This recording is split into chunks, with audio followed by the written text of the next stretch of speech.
안녕하십니까. 국당 조성주의 서법 영상 강좌. 오늘은 장맹용비 실기 4강 중에 3번째 강입니다.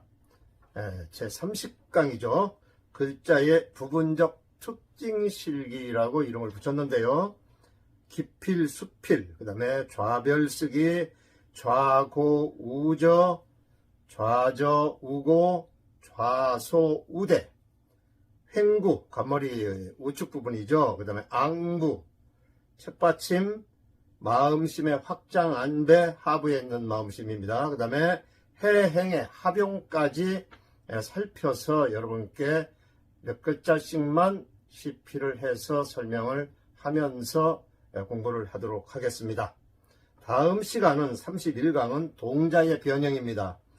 같은 글자가 어떻게 변화가 되는지 그거에 대해서 살펴보고 장맹용비 강의는 모두 마치도록 하겠습니다. 그럼 바로 이어서 장맹용비 글자의 부분적 특징 실기 들어가도록 하겠습니다.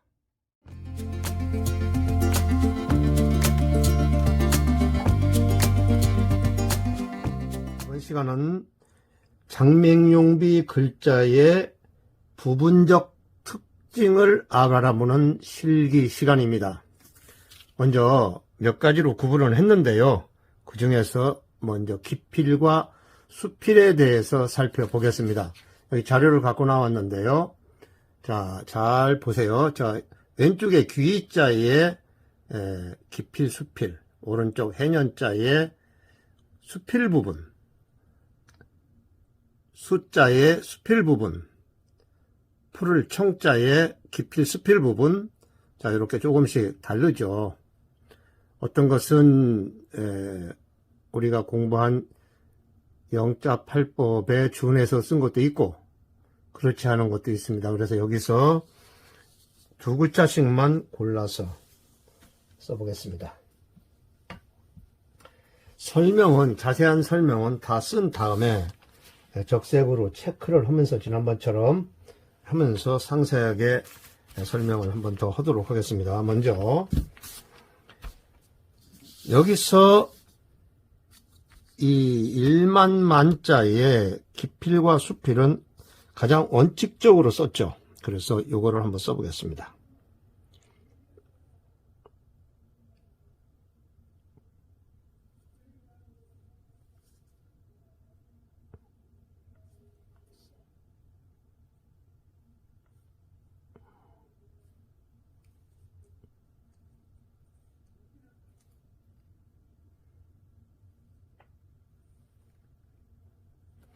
이렇게 썼네요.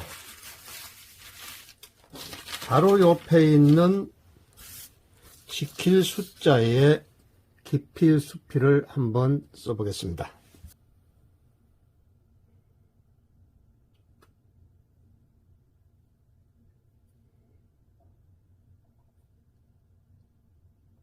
쓰고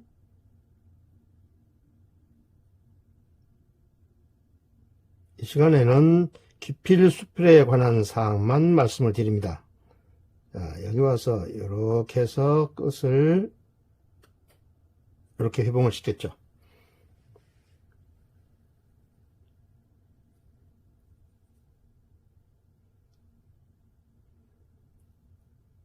짤막하게. 그래서 이렇게 해서 붓을 세워서 이렇게 뺐네요. 자, 숫자를 썼습니다. 한 자만 더 쓰겠습니다. 한 자만. 여기서 일천천자의 요 기필과 수필 부분을 한번 보시기 바랍니다.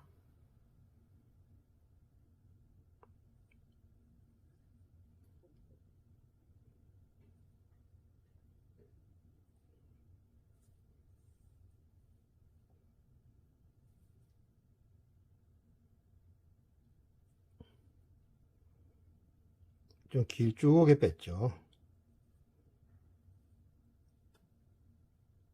됐습니다.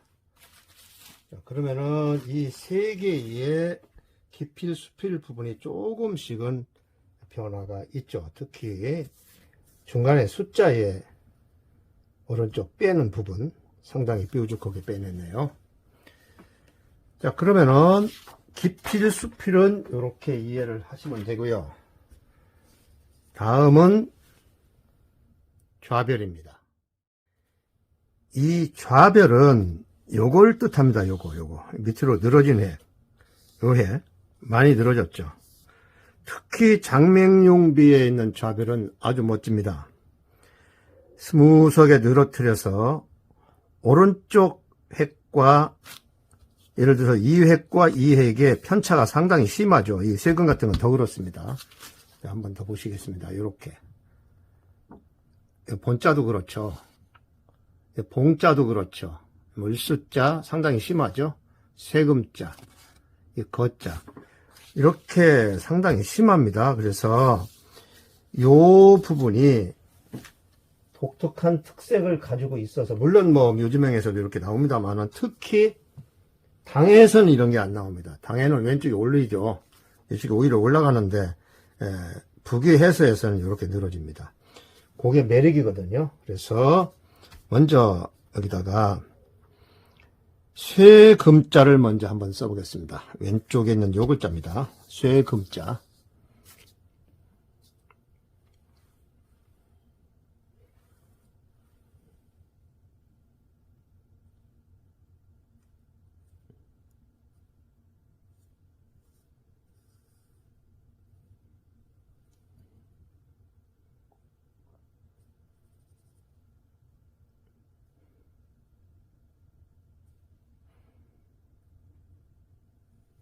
이건 앙세를 주고요.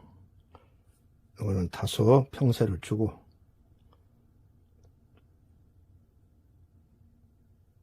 천천하게 넣어서 여기서는 이렇게 해서 붓을 이렇게 은폐를 했네요. 붙여서. 이건 부세가 돼야 되겠죠. 이렇게 쇠금자가 만들어졌고요. 여기에 주안점을 두셔야 됩니다. 여기. 다음은 오른쪽에 있는 이 밭들 봉자 한번 쓰겠습니다.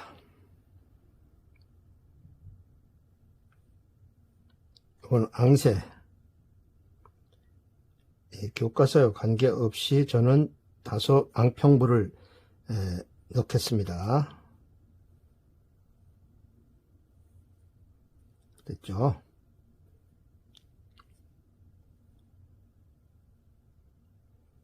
쭉 심을 실으면서 여기서 이렇게 빼면 됩니다. 그런 다음에 여기다가 편차를 주고 측으로 대서 요거를 길지 않게 뽑습니다. 이 장명용비서는 이게 많이 길지 않아요.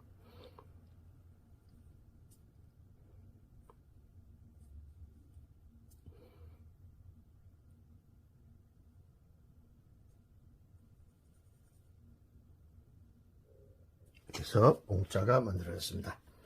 봉자 편차가 많죠. 이렇게 해주고요. 다음에는 이 들것자의 왼쪽을 한번 써보겠습니다. 들것자. 잘 보이시나요? 들것자입니다. 들것자.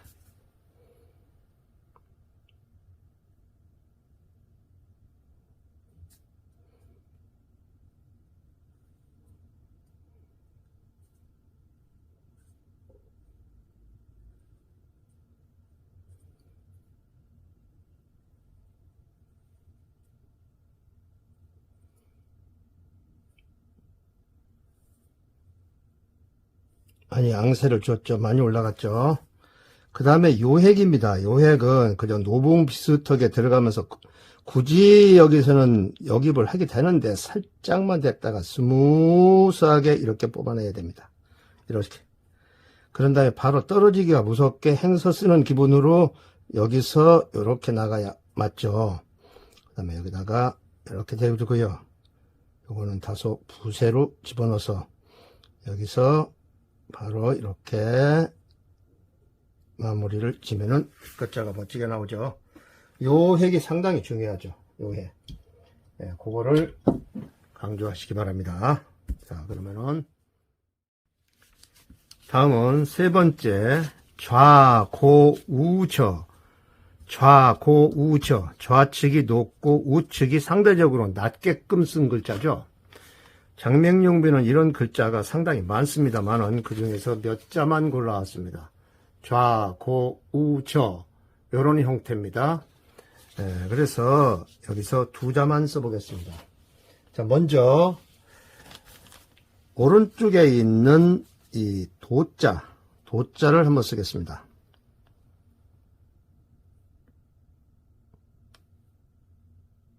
여기도 이렇게 삐죽하게 뺐네요. 그 다음에 이게 상당히 높게 써놨죠. 있었죠?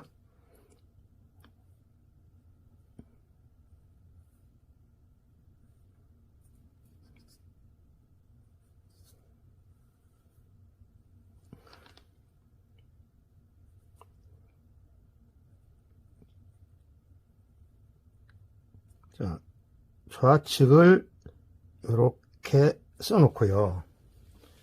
그 다음에 우측에서 나중에 이 부분이 다시 나옵니다만은 여기다 올려놨네요. 여기다 올려놔가지고 삐죽은이 올라가서 여기서 좀 이렇게 내려가지고 여기서 이렇게 뒤를 뺀 다음에 요쯤에서 마무리 짓고요.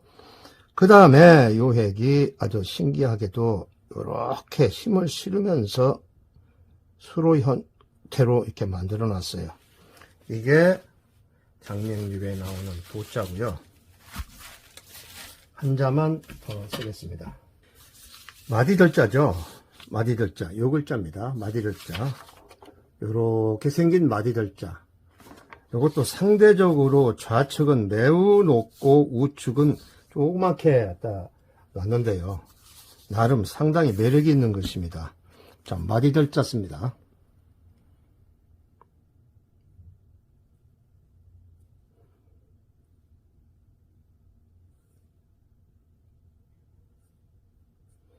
이렇게 썼죠. 초도를 이렇게 써놓고요. 미끄러지듯이 올라가서 이만큼 내렸습니다. 그리고 이렇게 쓰시고 이렇게 쓰시면 됩니다. 여기다가 붙여서 주고요. 여기를 이렇게 많이 뺐죠. 그러고서 점을 조그맣게 하나 찍었습니다. 이런 형태를 만들어 놓고 여기다가 갖다 붙여서 조그맣게 아주 작게 썼어요. 그런 다음에 이쪽으로 약간 내려서 여기다가 붙여서 마무리를 지었습니다. 너무 길게 쓸 필요는 없습니다. 이런 형태죠. 자, 그래서 좌고 우저 좌고 그런 형태죠. 자, 세 번째 좌고 우저를 써봤습니다. 자, 네 번째는 좌저우고입니다. 좌저우고. 그러니까 앞서서 쓴 거고 좀 반대죠. 좌측이 낮고 우측이 높이 쓴 거. 이런 구조입니다. 자, 여기에 아주 재밌는 글자가 하나 있는데 저는 이 글자를 볼 적마다 어떻게 이런 구상을 했을까. 자, 요자입니다. 요자. 이거. 가득 찰 만자를 한번 보십시오. 상당히 웃기게 썼죠. 재밌고. 제가 웃긴다는 얘기는 아주 구성을 기가 막히게 했다는 뜻이죠. 어디에 봐도 이렇게 구성해 놓은 글자는 없어요. 그래서 가득 찰 만자를 먼저 써보겠습니다. 자, 가득 찰 만자. 좌, 저, 우, 고 형태입니다. 그래도 필순상 요걸 먼저 써야 되겠죠? 바짝바짝 붙여버렸어요. 이렇게. 응? 이거 붙었잖아요.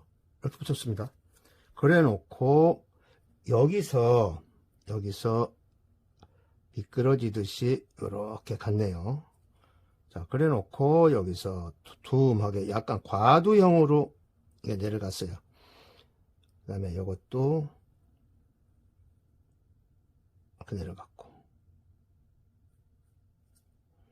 여기는 조그맣게 또 들어갔죠. 이렇게 크게 들어가지 않고. 그 다음에 여기서 절필을 해서 좀 약간 긴 듯이 내려와서 여기서 살짝 갈고리를 만들어 줬습니다. 이런 형태입니다. 그런 다음에 여기다가 가운데 획을 넣어서 이렇게 회봉을 해주고요. 여기다가 하나 넣어주고, 이게 사실은 이게 빠져나간 데 있는 거죠. 들어가야 됩니다. 이거 빠지면 안 되죠. 가득 찰 만자 요런 구조입니다. 이런 구조입니다. 좌저우고 첫 글자를 썼습니다. 그러면은 좌저우고 한 자만 더 쓰겠습니다. 좌저우고를 보면은 자 여기에 과분하리만큼 이 귀신 신자를 보면은 이거 굉장히 길게 썼네요. 또 요렇게 쓰는 경우가 별로 드문데 여기는 요렇게 썼어요. 자 그래서 귀신 신자를 한번 쓰겠습니다. 귀신 신자.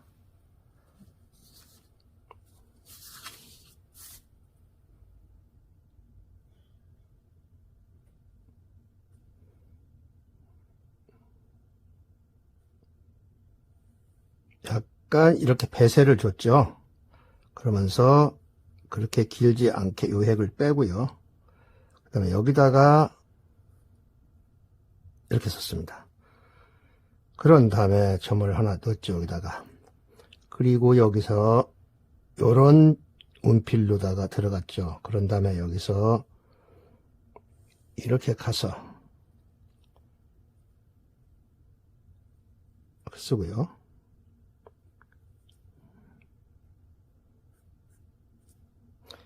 만큼 올라가서 아주 많이 올라갔습니다. 힘을 실으면서 여기서 이렇게 회복을 했습니다. 그렇게 해서 좌저 우고의 신자를 썼습니다. 다음에는 좌소우대입니다. 좌소우대. 좌측은 작고 우측은 크게 쓴 거죠. 좌소우대. 해보겠습니다. 네, 글꼴은 이렇습니다. 양자, 덕자, 시자, 써이자. 좌측 부분이 전부 작습니다. 오른쪽에 비해서 왼쪽이 작죠. 자, 여기서 변양자를 한번 써보겠습니다. 변양자.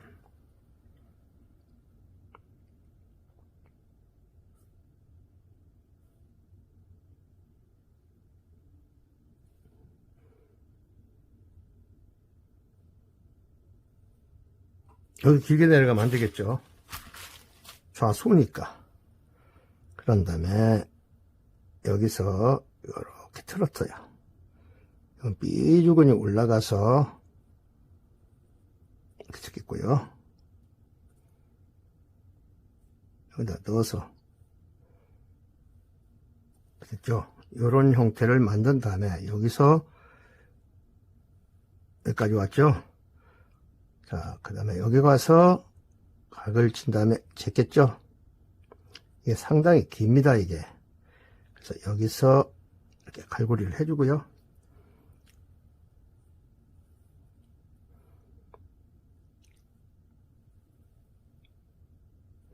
이런 형태로 썼습니다.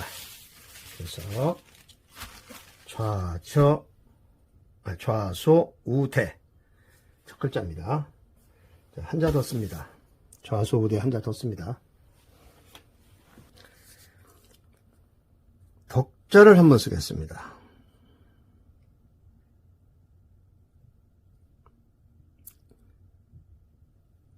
짤막하죠. 요 두 인변이 아주 짤막해요. 이렇게 짤막해 해야 좌측이 작아 보이죠. 그 다음에 이거는 작게 하나 들어가고요. 이것도 제법 길게 썼죠. 그 다음에 요것은 요로 밀듯이 요로 나갔죠. 그 다음에 붓을 세워서 멈추고요. 각지고 여기서 붓을 세워서 이렇게 나갔네요. 요거는 요 방향, 요거는 다소 요 방향. 그래서 여기다가 만들어 주고요. 마음심의 첫 획을 여기서 요렇게 만들었죠. 그런 다음에 여기서 이렇게 해서 이쪽을 들면서 여기서 제법 튼튼하게 올려줍니다. 이렇게. 그런 다음에 이렇게 해서 붓 세워서 여기로 빼야 되겠죠. 그 다음에 이어서 이렇게 넓적하게 이렇게 마무리 쳤습니다. 이래서 좌소 우대 형태를 만들었죠. 자, 요 형태 다시 한번 보면 됩니다. 이렇게 생겼습니다. 자, 6번째는 횡구입니다. 이 횡구는 간머리 오른쪽 꺾는 부분, 요 부분에 지금 키포인트가 있는데요. 장맹용비를 찾다 보면은 이 간머리 이 오른쪽 부분이 이게 아주 독특해요. 이 부분들이 여기 보십시오. 평범하게 쓴 게 아니에요. 전부 위로 튀어 올라갔죠. 이렇게 썼습니다. 한자도 그렇게 우리가 배운 대로 쓴 게 별로 없어요. 그래서 이 독특성을 찾아서 살려 써야 되기 때문에 이걸 선택을 했죠. 여기서 2자만 씁니다. 자, 먼저 이 진짜를 한번 써보겠습니다. 진짜. 우리의 진짜죠. 예, 진짜입니다. 요 글자입니다. 요 글자. 한번 써보겠습니다.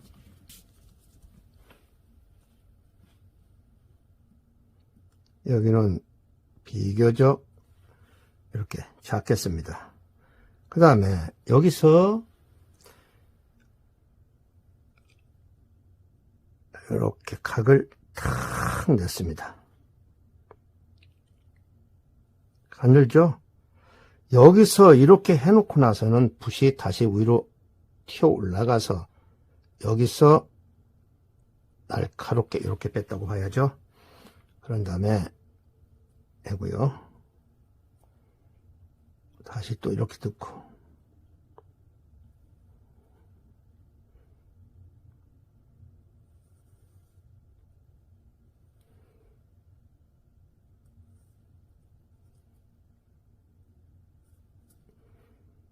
자, 여기가 중요하죠. 붓을 세워서 뒷면이 닿도록 너무 길지 않게 몇 번 강조를 드린 바가 있는데요. 자, 여기다가 넣습니다. 이렇게 해서 이렇게 빼면 됩니다. 진짜입니다. 자, 진짜를 해놨습니다. 이 부분에 각 내는 게 더 원하고 싶으시면은 여기로 튀어가면 됩니다. 요렇게 해서 요렇게 하면 각이 더 나겠죠. 그런 것은 기교의 차이니까 한번 해보시면 되고요. 다음은 깊을 심자가 나왔죠. 여기 나왔죠. 네, 여기서는 2가지를 볼 수 있는데 삼수변을 장맹용비에서는 삼수변이 몇 가지 유형으로 나오는데요. 주로 이렇게 많이 썼어요. 자, 그래서 이 시간은 삼수변은 아닙니다만은 자, 삼수변부터 쓰겠습니다. 짧게 약간 어긋나서 더 짧게 요거 받아서 짧게 그런 다음에 여기서 가는 피렉으로 나갔다고 봐야죠. 이렇게 올라갔죠. 붓을 띄지 말고 여기서 이렇게 운동을 하면서 여기서 바로 이렇게 쓰면 돼요. 그런 다음에 여기다가 이렇게 붙였죠. 그리고 이렇게 해서 이렇게 갔죠. 다음에 여기쯤에서 건너가면 됩니다. 이렇게 됐죠. 그리고 여기다 갖다 붙였네요.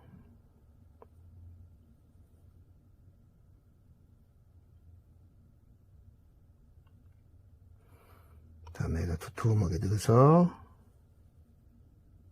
이렇게 들어갔고요. 여기서 파임을 조금 짧게 이렇게 뺐습니다. 자, 이게 장맹용비에 나오는 횡구의 필법입니다. 자, 7번째는 앙부입니다. 앙부. 이 앙부라는 것은 잘 아시다시피 이 앙부죠. 위로 향하고 필세가 위로 향하고 아래로 떨어지고 그런 건데 앞서서 말씀드린 대로 장맹용비의 앙부는 아주 확실합니다. 요즘형 이런 데서는 이렇게 확실하게 쓴 게 별로 없는데요. 장맹용비에서 보시면은 자 임금왕자의 앙평부 거물현자의 앙부 문제, 그죠? 그 다음에 평자의 가로획 두 개의 방향을 잘 살피시면 되고요. 이 화자는 여러 개의 방향이 있는데 덩달아 올라간 게 거의 없죠. 조금씩은 다 틀리게 썼습니다. 여기서 앙부를 한번 살펴보겠습니다.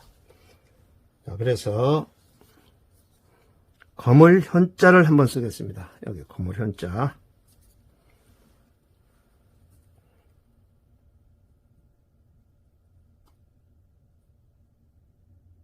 세워서 이렇게 쓰죠. 그런 다음에는 여기서 깊이 수필은 제대로 했어요.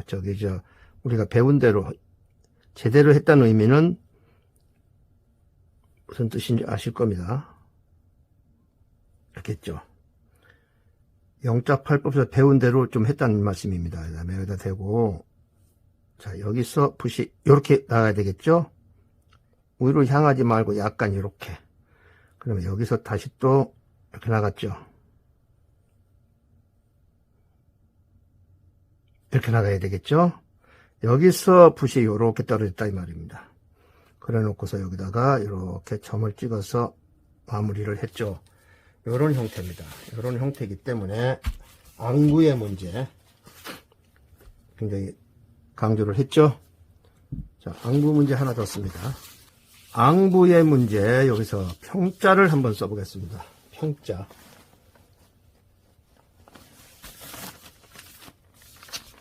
자, 평자보다 화자가 낫겠네요. 획이 많으니까. 자, 화자를 한번 써보겠습니다. 이자입니다. 요자. 이게 획이 많아서 자칫하면 전부 덩달아서 같은 방향으로 따라 올라가기가 십상이거든요. 이것도 한번 해보겠습니다.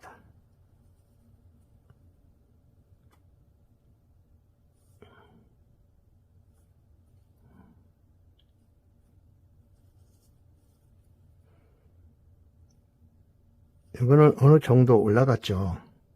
자, 여기서부터 조금씩 방향을 좀 틀어주기 시작하면 될 것 같네요. 이렇게 해서 이렇게 내갔죠.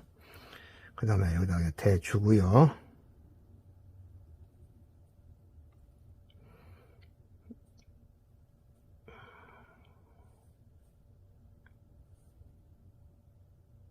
됐겠죠. 그 다음에 여기다가 대서 이렇게 됐죠. 그런 다음에 여기다가 갖다 박으면 되겠어요. 획을 하나, 세로 획을 끼워 박으면 되겠죠. 이렇게 해서 화자가 써졌는데요. 대체적으로 조금씩만 방향 전환을 해주면 됩니다. 그 획이 진행하는 방향이 조금씩만 다르면 되겠죠. 자, 앙부 문제까지 했습니다. 자, 다음은 8번째 책받침입니다. 책받침이죠. 여기 보시는 바와 같이 여기 6개를 제가 골라 넣었는데요. 제각각 틀린 것 같지만 한편으로 보면 다 똑같이 쓴 거예요. 장맹용비를 통틀어서 봐도 요렇게 쓴 게 거의 대부분입니다. 행서의 그것 마냥 여기서 나와서 바로 이렇게 행서의 그거 같죠. 이런 거 같은 경우는 약간 여기서 곡선을 줬지만 이런 것은 완전히 직선이지 않습니까? 여기서 찍어서 가서 바로 떨어뜨렸죠. 이것도 그렇고 이것도 그렇고 이거는 조금 방향이 다르죠. U자 같은 경우는 그래도 보통 묘지맹에서 나오는 그런 그 책받침의 형태가 아닙니다. 전권을 통틀어 파도 전부 이렇게 썼어요. 책받침을. 그러니까 요거에 대해서 한번 살펴보겠습니다. 자, 먼저 그러면은 세울 건자 어저께인가 썼죠. 지난번에 썼기 때문에 한자를 먼저 쓰고요. 요 한자는 약간 형태가 달라요. 그래서 한자를 한번 써보겠습니다.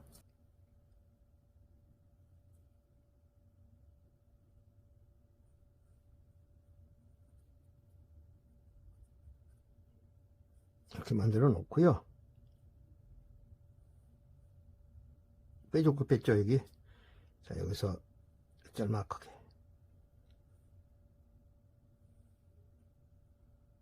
여기다 대서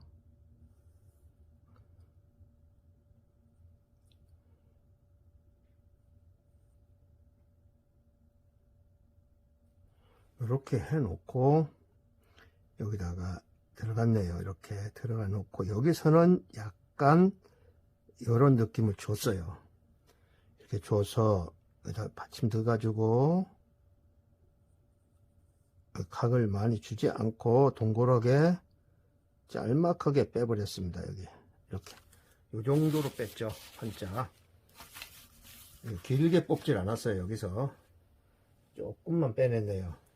자, 요렇게 썼는가 하면은 지금 여기 보시면은 요 밑에 운자를 한번 볼까요? 운자. 운자. 요 글자는 또 이 책받침을 달리 썼죠? 좀 써보겠습니다.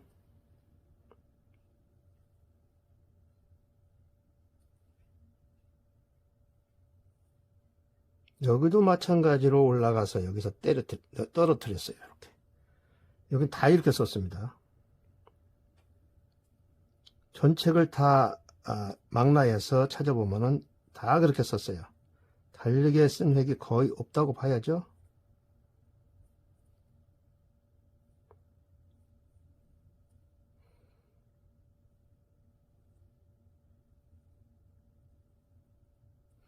그래 놓고 요 위치로 가서 큼직하게 점을 하나 찍어서 뺐고요. 바로 이렇게 갔죠. 세워서 바로 뺐어요. 이렇게. 그리고 여기서 이렇게 갔죠. 이쯤에 와서 여기로 뺐습니다. 길쭉하게 뺐네요. 이렇게 씁니다. 문자를 이렇게 써놨네요. 그러니까 상당히 많이 틀리게 썼다고 봐야죠. 묘지명하고. 자, 그러면 여기 책받침은 하나 더 써보겠습니다. 매우 독특한 글자가 있어서 이걸 한 자 더 써보겠습니다. 요자죠. 요자입니다. 요자. 자, 요자는 또 앞서서 쓴 거하고 좀 다르게 썼죠.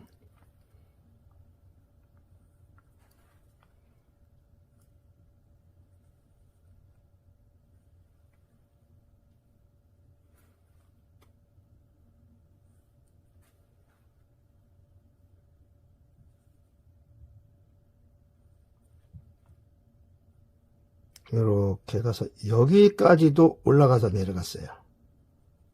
이렇게 썼죠. 그 다음에 이건 태세가 분명합니다. 굵은 데는 굵고요. 지금 쓰는 획처럼 이렇게 가는 획은 또 굉장히 가늘게 썼어요.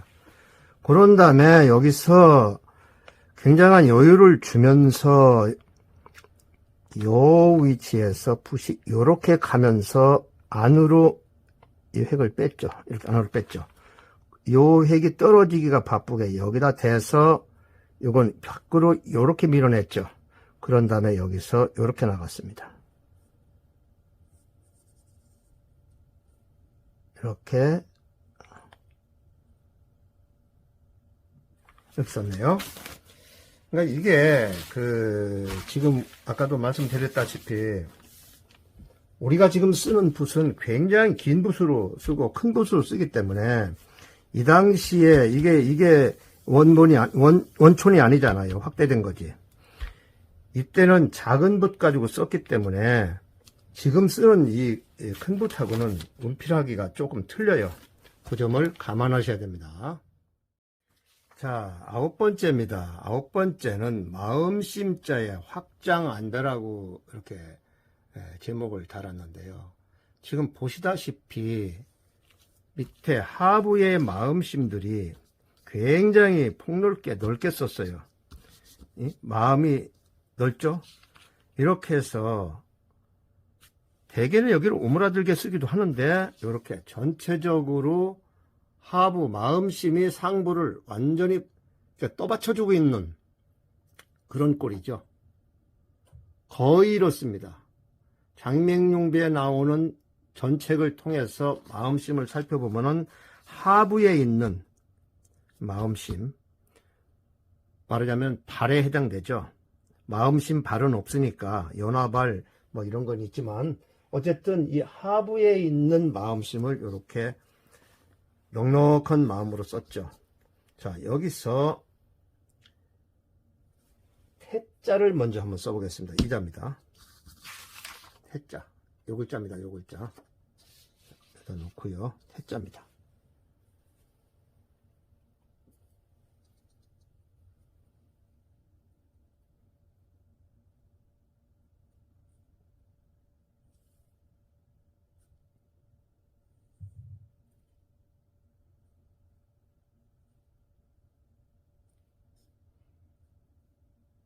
이렇게 넣고요. 자, 여기도 똑같습니다. 튀어 올라가서 여기서 내려가죠. 거의 수직 방향으로 내려갑니다. 근데 이 장명용비를 쓴 작가가 그런가 봐요. 그 다음에 이것도 여기서 전에 한번 배웠죠. 이렇게 튀어나가야 됩니다. 이렇게 들어갔죠. 그 다음에 여기서 숨 돌릴 틈도 없이 이렇게 해서 여기서 힘차게 뻗어서 여기를 향해서 갔습니다. 이렇게까지 만들어 놨죠. 그런 다음에 여기서 하나 빼고 행서 쓰듯이 리드미컬하게 리듬을 타서 썼네요. 이렇게 썼습니다. 이렇게. 자, 태자입니다. 마음심이 굉장히 널찍하게 잘 자리를 잡았죠. 자, 이 부분 들어갈 때 굳이 그냥 전에 말씀드린 바가 있는데요. 살짝 역입을 하거나 아니면은 노봉 상태로 들어가도 요 정도는 허용이 됩니다. 다음에는 비슷한 거 썼고 뜻지자도 썼고, 아까 독자 이거 썼었나요? 자, 여기에 은의 은자를 한번 살펴보겠습니다. 은의 은자입니다.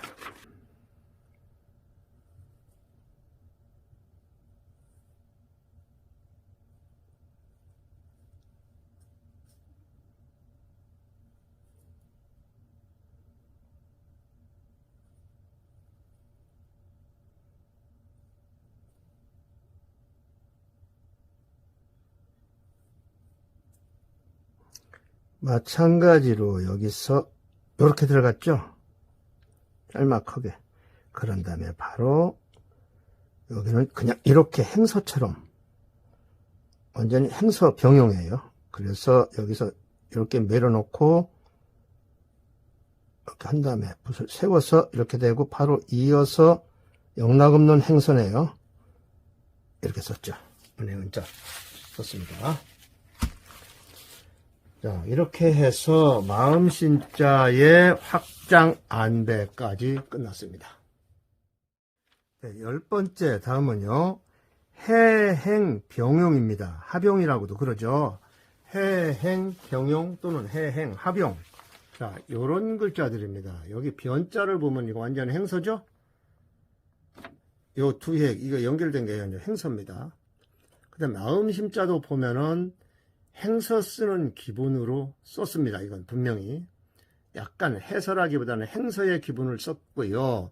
없을 무자에 이렇게 처리하는 것도 대체적으로 행서에서 이렇게 많이 쓰고, 요 부자인데 회복할 복자, 요것도 왼쪽에 두인변을 보던가 오른쪽 하부를 봐도 영락 없이 행서 쓰는 그 운필의 형태로 이걸 썼어요. 그 다음에 요쪽에 덮을 복자죠. 요것도 보면은 하부에 두인변을 마찬가지로 행서 쓰는 기분으로 썼는데 이렇게 쓴 경우가 장맹용비는 많이 있어요.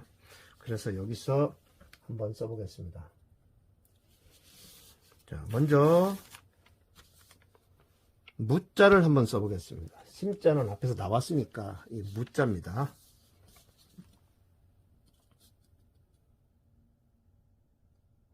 그냥 여기서 행서 쓰는 마음으로 그대로 가서 이렇게 연결하면 됩니다. 그 다음에 여기서 이렇게 되겠죠. 대고, 대고, 그 다음에 대고, 그 다음에 요 핵으로 가야 되겠죠. 길쭉하니 빼줍니다. 이렇게 뺀 다음에 바로 여기서 튀어서 올라가야 되겠죠. 그래서 여기까지 간 다음에 요 핵이 중요하죠. 붓이 운필이 이렇게 되면서 이렇게 뺐죠. 무자입니다. 장맹용비의 무자가 참 멋있어요. 자, 무자. 나중에 무자 더 뒤에 또 잔뜩 나옵니다. 무자의 변형에서 많이 나옵니다. 다음에는 요 변자. 변자를 한번 써보겠습니다. 변자죠.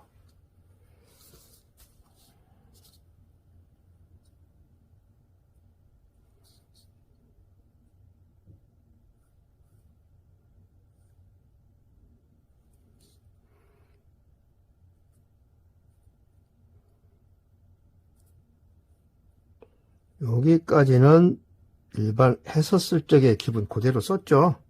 그래 놓고 여기 와서 이렇게 세워서 바로 여기서 떨어져서 이렇게 썼죠. 그런 다음에 요거 떨어지기가 무섭게 여기로 가야 되겠죠. 아마 이 장명용비를 쓴 이 작가도 그런 기분으로 쓴 것 같아요. 이렇게 해서 이렇게 한 다음에 리듬을 타면서 여기서 이렇게 빼지 않았나. 이렇게 썼습니다. 변자입니다. 변자 썼죠. 자, 한 자만 더 씁니다. 칸이 남았으니까요. 회복할 복자입니다. 회복할 복자. 왼쪽 삼수변을 쓸 때 상당히 리듬을 타면서 쓴 것 같아요. 자, 씁니다. 행서 쓰는 기분으로 썼겠죠. 이렇게. 그렇죠? 이렇게 썼습니다. 그 다음에 바로 이어서 여기서 이제 이렇게 붓을 꺾어가지고 여기도 그냥 가서 이렇게 됐죠. 그런 다음에 여기다 이렇게 넣었잖아요.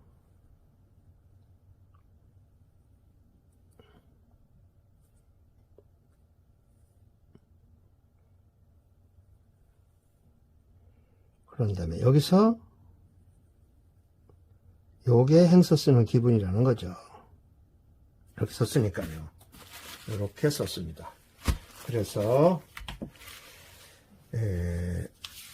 10가지 골라놓은 거를 다 지금 여러분께 CP를 한두 자씩, 두세 자씩 해드렸습니다. 자, 지금 방금 쓴 걸 가지고 키포인트만 설명을 드리도록 하겠습니다. 요 두 글자는 아까 설명대로 요 기필 부분과 수필 부분의 변화, 기필과 수필의 변화를 꾀하기 위해서 이걸 썼고요. 이 경우에는 우리가 영자팔법에서 배운 대로 들어갔죠. 기필은 뭐 똑같이 들어갔고요. 아주 예민하게 들어갔어요. 여기가 붓을 탁 세워서 깎았죠. 그런 다음에 이 숫자에 와서는 상당히 뾰족하리만큼 책에는 더 뾰족이 나왔습니다. 이게 쭉 빨아가지고 여기서는 삐죽하게 나올 만큼 수필 부분이 아주 기형적으로 뺐거든요. 붓만 딱 빼서 들어서 뺀. 그래서 여기에 포인트가 있습니다. 다음에 요 세 글자를 썼는데 그 일천천자도 보면은 여기를 강하게 들어가고요. 여기 가서 이게 굉장히 느슨하게 이게 굉장히 깁니다. 요 사이가 조금 여유 있게 뒤를 했고요. 첫 핵보다는 훨씬 길쭉하게 뒤를 수필을 잡아 뺐어요. 이런 거를 설명하기 위해서 요걸 선택을 했고요. 그 다음 글자입니다. 그 다음 글자는 바로 여기 떨어지는 요 핵, 별이죠. 좌별. 요 별에 여기 늘어지는 그거를 위해서 이걸 설명을 하기 위해서 썼죠. 자, 그래서 여기서 이거는 앙세, 이건 좀 평세, 약간 부세를 줘라 이렇게 말씀했는데 이건 책과 관계없이 제가 드리는 말씀이고, 요거의 위치가 여기고 여기라고 그러면 이거의 위치는 여기인데 요만한 갭이 생기죠. 네, 요런 게 여실히 드러납니다. 이 장맹용비에서 많이 드러나죠. 요게 부기해소에서 대체적으로 많이 나오는 건데요. 아까 말씀드렸다시피 당해는 이게 올라가죠. 이쪽이 올라가고 오히려 이렇게 빠지는데 부기해소는 이렇게 씁니다.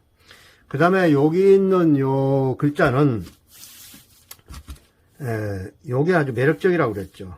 스무스하게 힘을 주면서 이 부분이 도톰해 줘야 됩니다. 요것도 마찬가지로 요 위치와 요 위치가 완연하게 틀리죠. 그래서 요거 설명을 위해서 한 거니까 참고해서 쓰시고요. 다음에 이 두 글자가 나왔죠. 이 두 글자는 보시면은 좌고 높죠. 굉장히 높이 썼죠. 좌고 우저 이 형태를 설명해서 썼는데요. 굉장히 편차가 심합니다. 그래서 이 부분을 잘 살펴서 좌고 우저를 살펴보시고 이것도 마찬가지죠. 마디절자도 이쪽은 엄청 크게 했죠. 그리고 여기는 조그맣게 해놨잖아요. 좌고 우저 이런 걸 설명해서 했으니까 그거 살펴보시고요. 요 밑에 이 만자가 나왔죠. 이것도 설명드렸었죠. 요거는 여기 좌측에 해당되죠. 요게 우측은 요만하거든요. 그러니까 이렇게 해서 좌저 우고의 형태죠. 이건 엄청 높고 요건 엄청 낮고 요런 형태로 썼고요. 그다음에 한 글자 더 썼죠. 그때 귀신 실자. 귀신 실자를 보면은 이쪽이 제가 쓴 것은 지금 다소 그렇게 커 보이지는 않습니다만은 이쪽이 작고 이쪽이 굉장히 커 보이는, 사실은 책에는 요만해요. 여기서 끝났어야 사실 맞는 건데 여기서 끝나야 맞습니다. 이렇게 해서 요 길이보다 요 길이가 짧아 보이는 그런 형상이 나와야 되는데 이건 좀 길어졌습니다. 다시 쓰기가 그래서 그냥 말았는데요. 그 다음에는 이제 좌저 좌소 우대 이거죠. 좌소 우대. 보통은 이게 이만큼 같이 내려오거든요. 근데 여기서 짤막하게 요 키 높이만큼만 해놨고, 요것은 굉장히 여기서 여기까지를 굉장히 일부러 길게 잡아놨어요. 장맹용비에 나오는 양자입니다. 다른 데는 이렇게 잘 안 나오죠. 좌소 우대. 요것도 마찬가지죠. 요건 요만하잖아요. 요것은 이만합니다. 큽니다. 그래서 좌소 우대 이런 걸 설명 위해서 썼습니다. 다음은 바로 횡구. 이 부분을 횡구라고 그래요. 빗길 횡자에다가 갈고리 구자에서 횡구라고 그러는데, 아까 설명대로 이게 가가지고 여기서 대개는 이렇게 가서 여기서 꺾어서 이렇게 들어가잖아요. 그렇죠? 이렇게 들어가는데 이거 올라탔어요. 위로 이만큼. 거의 다 그렇습니다. 장맹용비에 있는 이 횡구를 보면 대체적으로 붓을 따로 댔어요. 여기서 간 다음에 다시 붓대 가지고 꺾어 내려갔거든요. 그런 거. 여기는 아까 각을 다시 내보라고 그랬죠. 이런 부분은 도톰하게 써야 되고요. 부분적으로 이 포인트는 여기입니다. 여기 때문에 이 글자를 선택을 했고요. 여기도 마찬가지. 깊을 심자도 보시면은 이렇게 3점수를 쓰고 나서 여기 올라가서 요만큼이 더 올라갔죠. 이 부분에 눈여겨보시면 될 것 같고요. 그 다음에는 이제 거물현자입니다. 거물현자는 앙세와 부세, 앙부의 관계를 설명하기 위해서 이걸 선택했는데요. 요 세가, 필세가 앙세라고 그랬습니다. 이건 앙입니다. 앙세, 우러럴 앙자. 근데 요 필세는 요렇게 떨어집니다. 그래서 이거는 부라고 그럽니다. 앙부의 관계. 이게 덩달아서 같이 올라가 버리면 참 보기 싫거든요. 여기씩 올라갔으면 요건 약간 떨어지고, 앙부의 문제. 이거를 명확하게 장맹용비에서는 글씨로 설명을 하고 있습니다. 그래서 장맹용비를 최고의 부기해서로 친다고 그러죠. 그런지도 모릅니다. 그 다음에 이 그림, 빛날 화자죠. 요것도 다 앙세죠. 요거까지는 앙세를 따라갔죠. 여기서부터는 조금씩 방향의 변화를 꾀하기 시작합니다. 그래서 여기서는 약간 느낌이 부로 떨어지는, 요렇게 느낌들이 조금, 느낌만 그렇게 나면 되는 거죠. 획이 많은 걸 어떻게 일일이 다, 잘못 오면 이게 밑으로 떨어져서 여기서 획이 안 만들어지죠. 그러니까 느낌이 그렇게 나오면 된다. 그 얘기를 설명하고자 이 선택을 했습니다. 다음에는 이제 환자죠. 책받침을 설명하기 위해서 이걸 했죠. 장맹용비에서 여기를 약간 이렇게 곡선을 준 것은 거의 이 글자밖에 없는 것 같아요. 요렇게도 썼지만 대체적으로 책받침은 아래 글자처럼 썼습니다. 이렇게 해서 그냥 이렇게 빼버렸죠. 행서에 그것 마냥 이렇게 쓴 경우가 대다수입니다. 이 뒤에서 다시 나옵니다. 그래서 요거를 쓰는 법을 설명하기 위해서 이걸 했고요. 그러니까 장맹용비를 쓸 때 이런 거를 조금 알고 쓰시면은 훨씬 임서할 때 도움이 되실 겁니다.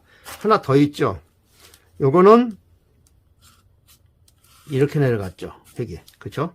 이렇게 내서 이 방향으로 가서 여기서 받아서 요거는 요 방향으로 갔단 말이에요. 요쪽 거하고는 사뭇 다르죠. 요건 안으로 들어갔는데 이렇게 안으로 들어갔는데 요건 아웃사이드 쪽으로 빠졌어요. 그러고 나서 여기서 이렇게 한 독특한 형태의 그 책받침을 만들어냈습니다. U자입니다. 참고해서 쓰시고요. 자, 그런 다음에는 이제 마음심자, 조금 전에 설명했던 마음심자가 어떻게 안배가 됐을까? 하부에 상부가 아니고 좌측도 아니고 하부에 들어가 있는 마음심자들이 굉장히 널찍하게 잡아서 했다. 그 다음에 이 첫획은 바로 밑에서 이렇게 올라갔다. 다 그래요. 다 그런 식으로 아래가 굉장히 폭넓게 자리를 잡아줬습니다. 이게 그래서 마음심의 안배를 이렇게 했다. 대체적으로 전책을 통해서 봐도 마음심이 그렇게 쓴 게 많습니다. 다음에는 이제 마지막 해행의 병용입니다. 하병이라고도 그러죠. 해행의 하병. 그러니까 해서와 행서를 같이 합용해서 쓴 거. 업설무자 참 멋있죠. 네, 이런 거는 다 원칙대로 잘 해놓고요. 흐름 자체가 행서처럼 썼다는 뜻입니다. 전체가 행서라는 것이 아니라 해서에다가 행서를 보태서 썼기 때문에 이런 핵이 나온다. 보통 점으로도 찍고 어쩌고 합니다만은 해서에서도 이렇게 쓰긴 해요. 그런데 흐름 자체가, 이 글자의 흐름 자체가 행기를 넣어서 썼다. 아마 장맹용 쓴 작가가 상당히 글씨를 잘 쓰는 사람인 것 같아요. 그 다음에 변자는 완전히 행서죠. 요 부분이. 다른 데는 그따 치고 요 부분이 완전히 행서입니다. 이거 이어받는 게 아까 보셨죠. 이렇게 해서 여기서 이어받아서 바로 연결해서 이렇게 행서에 쓰잖아요. 그러니까 이렇게 해서 이렇게 쓴 거란 말이에요.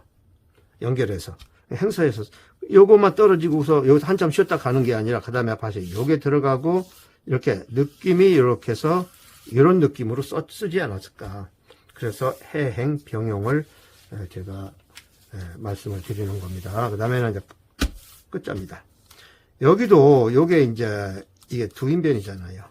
요렇게 안 쓰고 떨어져서 붓세우고 이렇게 리듬을 타면서 썼죠. 그러면 여기서도 그냥 바로 이 리듬을 타면서 쓴 게 눈에 보여요. 이렇게 해서 요렇게 쓴 거. 요렇게 쓸 때가 행서 이렇게 쓰잖아요. 그런 느낌을 주는 글자가 장맹용비에 여러 자가 있습니다.